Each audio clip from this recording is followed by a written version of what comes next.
ओम नमः सिद्धेभ्य। आदरणीय अध्यक्ष महोदय, सम्माननीय मंच एवं सभा में उपस्थित सभी साधर्मी जनों को मेरा सादर जय स्मित। प्रवचनसार ग्रंथ पर केंद्रित इस गोष्ठी में मेरा विषय है चारित्रम खलु धम्मो।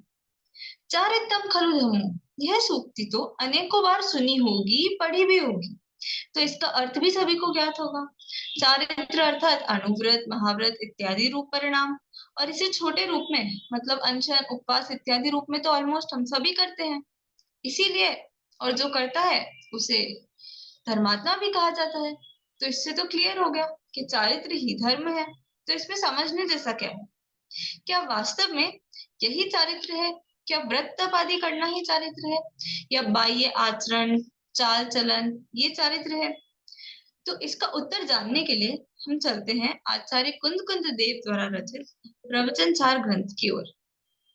इस ग्रंथ की 7वीं गाथा में चारित्र का अर्थ करते हुए न सिर्फ बाह्य क्रिया कांड को अपितु मन वचन काय की क्रिया से भी निवृत्ति पूर्वक आत्मलीनता को चारित्र कहा गया है। गाथा इस प्रकार है। चारित्रम खलु धम्मो, धम्मो जो सो समुत्थिने तिट्ठो, मोहखो विहीनो परिणामो अपणो समो। चारित्र ही बस धर्म है, वह धर्म समता भाव है। दृग मोह शोभ विहीन निज परिणाम समता भाव है।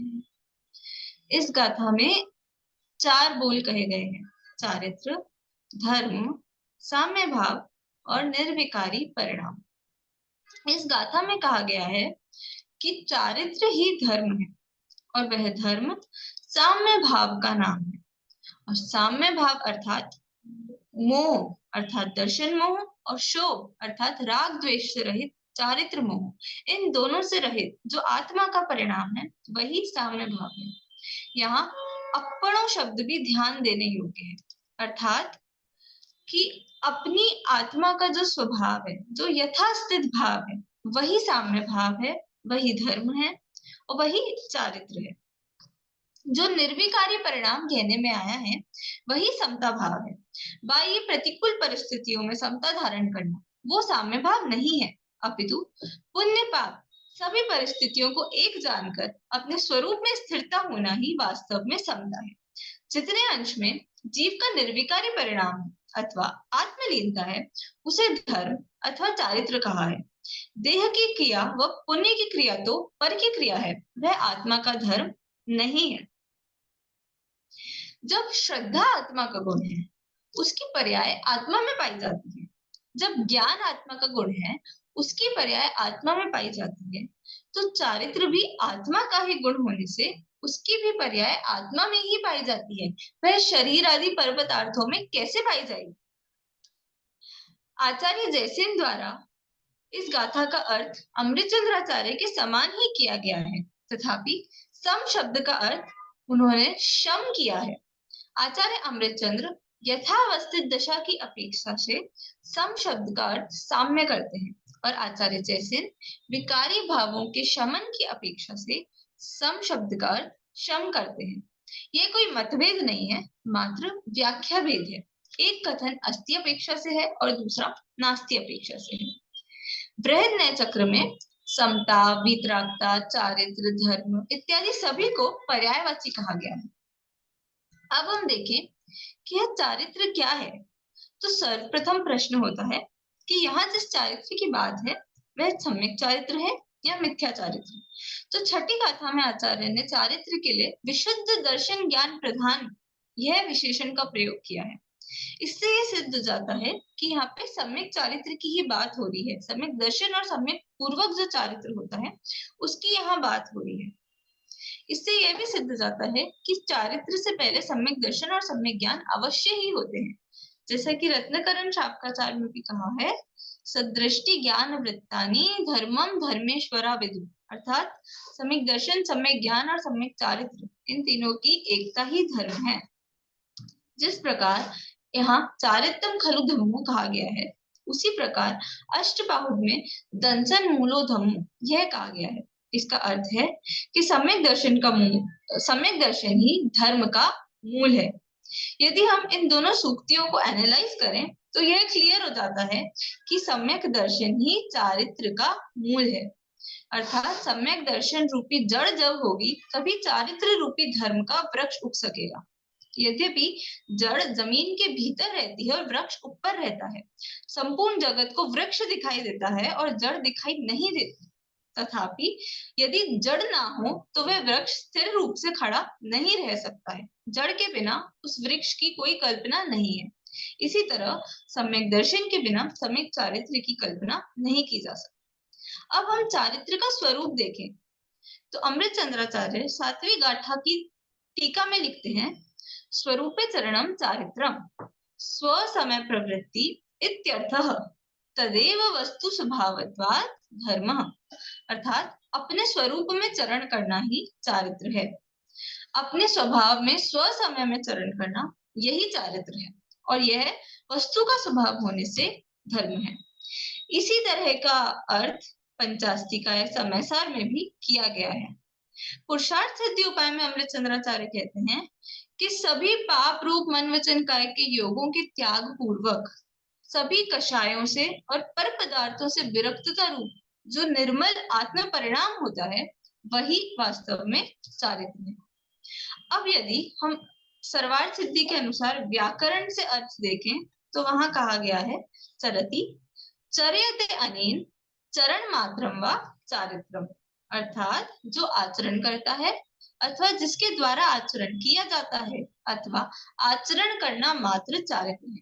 यदि हम इसे प्रवचन सार की परिभाषा के साथ घटाएं तो स्वरूपे चरति स्वरूपे चर्यते अनेन स्वरूपे चरण मात्रम व चारित्रम ऐसा अर्थ बनेगा, जिससे यह सिद्ध हो जाता है कि चारित्र रूप पर्याय जीव की स्वयं की है। जीव स्वयं ही इसका करता है और स्वयं ही इसका करण है तथा सभी षटकारक रूप भी जीव स्वयं ही परिणमता है, क्योंकि अपने विशुद्ध परिणामों के द्वारा जीव स्वयं ही चारित्र रूप होता है। इससे यह समझ में आ जाता है कि जो चारित्र है वह स्व में लीन होने रूप है, वीतराग चारित्र रूप है। इस चारित्र का जो प्रभाव है वह स्वयं का स्वयं पे पड़ता है, अपने परिणामों पे होता है।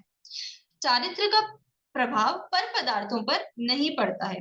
अतः यदि कोई यह सोचे कि मुनिराज के चारित्र के प्रभाव से उपसर्ग दूर हो गए या क्रूर पशु भी शांत हो गए तो यह सत्य नहीं है, क्योंकि पर पदार्थों का परिणमन उनकी स्वयं की योग्यता से होता है। हमारे परिणामों से पर में कोई परिणमन नहीं होता है। इसी तरह का सर्वार्थ सिद्धि के जैसा ही अर्थ मोक्ष पाहुर पंचास्तिका इत्यादि में भी मिलता है। यह जो सम्यक चारित्र है यह वास्तव में तो एक ही प्रकार का है, लेकिन उसमें अंतरंग भाव और बाह्य त्याग इन दोनों बातों की अपेक्षा से अथवा निचली भूमिका और ऊपर की भूमिका में विकल्प निर्विकल्पता की प्रधानता से इसके दो तरह से निरूपण किए जाते हैं, सराग चारित्र और वीतराग चारित्र। इसे हम निश्चय धर्म और व्यवहार धर्म भी कह सकते हैं। सराग चारित्र अर्थात शुभोपयोग रूप परिणाम जो भूमिका अनुसार रागांश विद्यमान है उसके अनुसार जो वृत्तवादी के भाव होते हैं वह सराग चारित्र रूप परिणाम है। और वीतराग चारित्र अर्थात शुद्धोपयोग रूप परिणाम जो तीन कषाय चौकड़ी के अभाव पूर्वक आत्मलीनता स्वरूप स्थिरता होती है वह। रागांश के साथ जो सराग चारित्र होता है उसके फलस्वरूप हमें स्वर्ग सुख की प्राप्ति होती है, जिसका अनुभव आचार्य ने ऐसा लिखा है कि जैसे गर्म घी से किसी को नहला दिया गया। यद्यपि घी ठंडक प्रदान करता है किंतु घी गर्म हो तो वह जलाता ही है। उसी तरह स्वर्ग का वैभव हमें सुख रूप प्रतीत होता है किंतु वह वास्तव में दुख रूप ही है। और इसी कारण से सराग चारित्र को बंध का कारण होने से, क्लेश रूप होने से, अनिष्ट फल वाला होने से हेय कहा गया है। और दूसरी तरफ वीतराग चारित्र हमें निर्वाण संपदा की प्राप्ति करवाता है, मोक्ष सुख की ओर लेकर जाता है और इसी कारण उसे मोक्ष का कारण होने से, इष्ट फल वाला होने से उपादेय कहा गया है। यहाँ पर जो राग कहा जा रहा है तो उस राग बंध का कारण वो राग है चारित्र नहीं है। चारित्र को बंध का कारण हमें नहीं समझना चाहिए। चारित्र के साथ सहचारी होने से ही राग को भी सराग चारित्र के रूप में कह दिया जाता है, किंतु वह व्यवहार चारित्र है, चारित्र का दोष है। वास्तविक चारित्र तो आत्मलीनता रूप वीतराग चारित्र ही है। जैसा कि पुरुषार्थ सिद्धि उपाय में भी कहा गया है कि जितने अंश में सम्यक दर्शन, सम्यक ज्ञान, सम्यक चारित्र रूप वीतराग भाव होता है, उतने अंश में बंधन नहीं है, और जितने अंश में राग रहता है, उतने अंश में उस राग के कारण बंधन होता है। इस तरह से ये दोनों ही चारित्र सम्यक चारित्र के ही भेद हैं। यद्यपि यहाँ पर वृतादि रूप सराग चारित्र को हेय कहा गया है, लेकिन इसका अर्थ यह नहीं है कि कोई इसे छोड़ दे और वीतराग चारित्र रूप भी परिणमित ना हो, क्योंकि ऐसा होने पर वह शुभ भाव में लगेगा, और अज्ञान सहित होने वाले इस शुभ उपयोग का, शुभ भाव का जो फल है, वह 12वीं गाथा में आचार्य ने कहा है कि पुनर्तिर्यंज और नारकी होकर अनेक दुखों से पीड़ित होते हुए संसार परिभ्रमण करेगा। अतः इस तरह के अशुभ उपयोग में नहीं जाना चाहिए। यहाँ पे लेश मात्र भी चारित्र नहीं है। जब तक शुद्ध भाव रूप ना हो, तब तक शुभ भाव में ही रहना योग्य है। आगे अगली गाथा में आचार्य कह रहे हैं कि ये जो द्रव्य है, यह जिस समय जिस भाव से परिणमित होता है, वह उस समय उसी मय होता है, अर्थात उसी रूप तन्मय एकाकार होता है। यहाँ तन्मय का अर्थ उपयोग की एकाग्रता नहीं है, अपितु उसी रूप होने से है। जैसे उष्णता रूप से परिणमित जो लोहा है, वह स्वयं ही उष्ण रूप होता है। उसी तरह अभेदनय की अपेक्षा से धर्म और धर्मी की एकता के आधार पर धर्म रूप परिणत आत्मा ही धर्म है। 7वीं गाथा में कहा था कि चारित्र ही धर्म है, और यहाँ कह रहे हैं कि धर्म रूप से परिणत आत्मा ही धर्म है। इससे यह सिद्ध होता है कि चारित्र धर्म रूप से परिणत आत्मा ही चारित्र है। यहाँ प्रश्न हो सकता है कि दृष्टि के विषयभूत आत्मा की जब बात आती है, तो उसमें तो पर्यायों से भिन्न आत्मा के अनुभव करने की बात आती है, और यहाँ पर्याय को धर्म कहा गया है। तो उसका उत्तर यह है कि परिणाम और परिणामी में कथनचित भेद और कथनचित अभेद होता है, और यहाँ पर धर्म रूप से परिणत आत्मा को दिखाने का उद्देश्य होने से वर्तमान पर्याय से तन्मय आत्मा की बात कही है। परिणाम रूप चारित्र धर्म और परिणामी आत्मा में कथनचित अभेद होने से ही यह बात कही जा रही है। अब हमने समझा कि चारित्र का क्या स्वरूप है।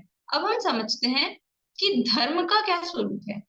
तो रत्नकरण शावकाचार्य में कहा है, देश यामी समीचीनम धर्मम कर्म निवर्हणम संसार दुखतः सत्वान यो धरत चित्त में सुखे, अर्थात जो प्राणियों को संसार दुख से उठाकर उत्तम सुख में धारण कराए, वही धर्म है। इसी तरह की परिभाषा सर्वार्थ सिद्धि, परमात्म प्रकाश इत्यादि में भी मिलती है। इस परिभाषा के अनुसार चारित्र को धर्म कहना पूर्णतः युक्त है, क्योंकि जो जीव को दुख रूप मोह आदि से छुड़ाकर मोक्ष में स्थापित कराए, वही धर्म है, वही चारित्र है। 11वीं गाथा की टीका में जयसेनाचार्य धर्म शब्द का अर्थ करते हुए कहते हैं कि अहिंसा लक्षण सागार अंगार रूप धर्म है, उत्तम क्षमा मार्दव आर्जव आदि 10 भेद रूप धर्म है, रत्नत्रय रूप धर्म है, वस्तु का स्वभाव वह धर्म है, और साम्य भाव यह धर्म है। यह सभी परिभाषाएं साम्य भाव रूप धर्म पर अर्थात चारित्र पर अवश्य ही घटित हो जाती हैं। जैसे अहिंसा लक्षण धर्म कहा, तो अहिंसा अर्थात होता है रागादि परिणामों का उत्पन्न ना होना, वही अहिंसा है, और साम्य भाव रूप वितरक चारित्र का लक्षण भी यही है। इसी तरह धर्म के स्वरूप में 10 लक्षण भी अवश्य याद आते हैं। ये सभी 10 धर्म आत्मा आराधना से प्रकट चारित्र गुण की ही निर्मल पर्याय हैं। यही धर्म है, और ये अवस्था सम्यक दृष्टि ज्ञानी को ही प्रकट होती है। इस तरह चारित्र ही ये धर्म है, ये भी सिद्ध हुआ। रत्नत्रय ही धर्म है, ये तो हमें सिद्ध हो ही जाता है। और धर्म की परिभाषा कहते हुए जो कहा वस्तु का स्वभाव धर्म है, तो वस्तु का स्वभाव त्रिकाल वीतरागी है, राग वस्तु का स्वभाव नहीं है, और वस्तु का स्वभाव तो धर्म है ही, साथ ही उस स्वभाव के साथ जो पर्याय होती है, वह स्वभाव पर्याय भी धर्म कही जाती है। आत्म स्वरूप में लीन रहना यही वस्तु का स्वभाव है, और उस वीतरागी स्वभाव के आश्रय से प्रकट हुई रत्नत्रय रूप जो अवस्था है, वो स्वभाव पर्याय होने से वह भी धर्म है। इस तरह रत्नत्रय रूप सम्यक दर्शन, सम्यक ज्ञान और चारित्र ही धर्म है, साम्य भाव ही धर्म है। इस तरह से हमने देखा कि चारित्र ही धर्म है। अब यदि हम गुणस्थान के अनुसार उपयोग का विभाजन करें तो हम देख सकते हैं कि पहले के 3 गुणस्थान में घटता हुआ अशुभ उपयोग है, अगले 3 गुणस्थान में बढ़ता हुआ शुभ उपयोग है, उसके आगे 7 से 12 गुणस्थान तक शुद्ध उपयोग है और अंत के 2 गुणस्थान शुद्ध उपयोगों के फल स्वरूप है। अब अंत में यदि कोई पूछे कि चारित्र प्रकट कैसे होगा, तो कहा है मोक्ष मार्ग प्रकाशक में कि जब तत्व ज्ञान के अभ्यास से कोई पदार्थ इष्ट अनिष्ट भाषित न हो, तब स्वयं ही क्रोधादि उत्पन्न नहीं होते हैं, तभी सच्चा धर्म होता है, तभी वास्तविक चारित्र होता है। ऐसा ही चारित्र हम सभी को भी प्राप्त हो, इसी भावना से मैं अपने विषय को विराम देती हूँ। जय जिनेन्द्र।